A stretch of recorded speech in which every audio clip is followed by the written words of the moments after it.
Hello, welcome to today's lesson. Today's topic is sole proprietorship. Sole proprietorship is sometimes called sole trader or one man business, and this business is formed by just one person.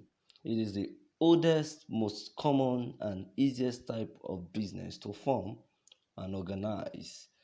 And there are different types of examples of sole proprietorship. We have the shoemaker, the bicycle repairer, and the kiosk owner, and many more.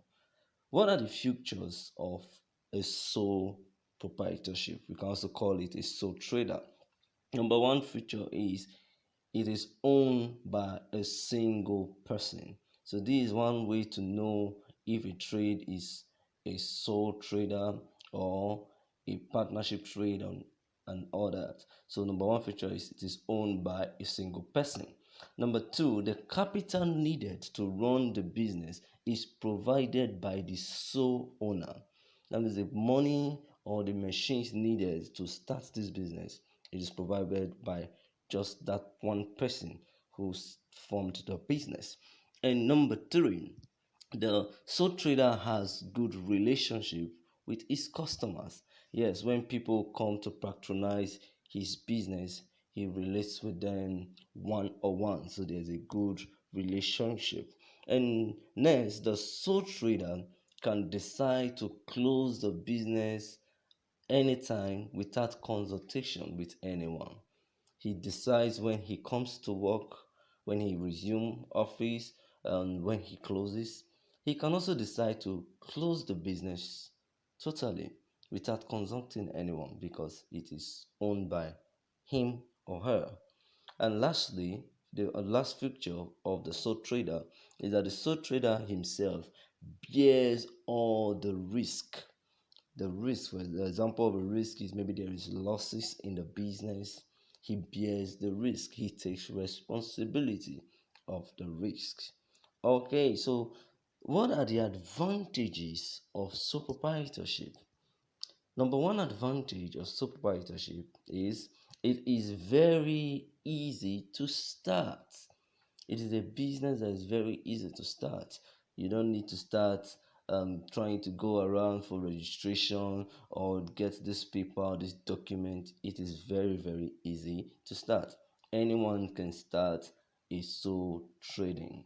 And number two, it requires a small amount of capital. In starting a sole trade, you need just small amount of capital, not something large. Then number three, there is quick decision making. Yes, this is another advantage of a sole proprietor. He makes quick decisions because he does not consult other persons before making the decisions. So him alone can sit down and think and make plans, then also decide on the best move to take. And next, he has flexible working hours, just like an employee who have to resume work, let's say at 8 a.m. and don't close until the closing time that is fixed for the office.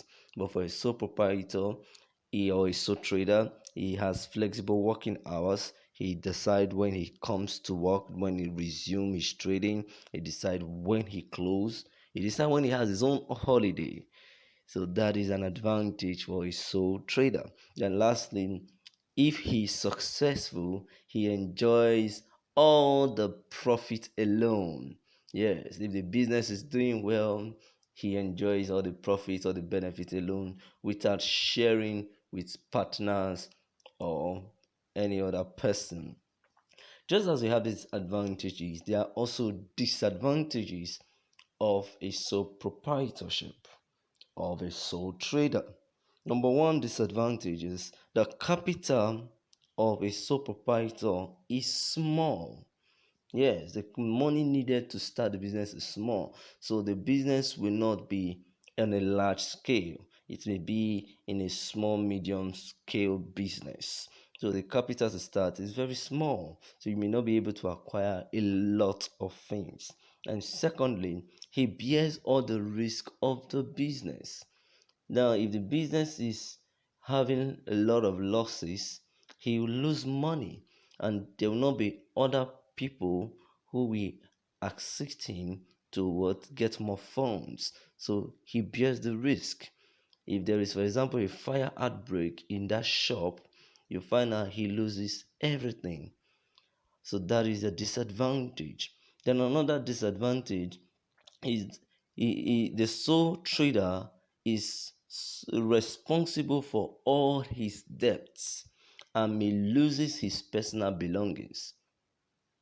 If the business crumble, he's responsible. So let's assume he borrowed money to start the business. We'll talk about that when in sources of capital. He borrowed money to start the business, and the business is not doing well.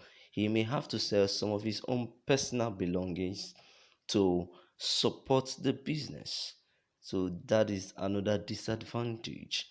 Then, lastly, the death of the sole trader may lead to the end of the business. Yes, if the sole trader dies, for example, the business is over because he started it alone. He has the vision, he has the plan. So once he's gone, the business can close down. Okay, so what then are the ways a sole trader can source for capital to start and run a business? Number one way a sole trader can source capital is personal savings, through personal savings. He has his own savings where he has been gathering money for some time. He can use that to start a business. Then number two, he can also borrow from friends. That's another source of capital. He can borrow from his friends to start a business, or he can also borrow from his relatives, his uncles, his aunties, his brothers, his sister, father, mother. He can borrow from them to start a business. And next, he can even get a loan from the bank. He can go to a bank and apply for a loan to start up that small business. That is another source. And lastly, you can get credit facility from supplier. Let's assume he wants to start a business and wants to sell minerals. He can go to the company and ask them to give him some, let's say 20 crates of mineral on credit. Then he will pay after sales. So that is what credit facilities from supplier means. So, the success of a one man business is strongly dependent on the will and determination of the owner to succeed. So, I believe you've learned something today, and that brings us to the end of today's lesson. Thank you for joining in.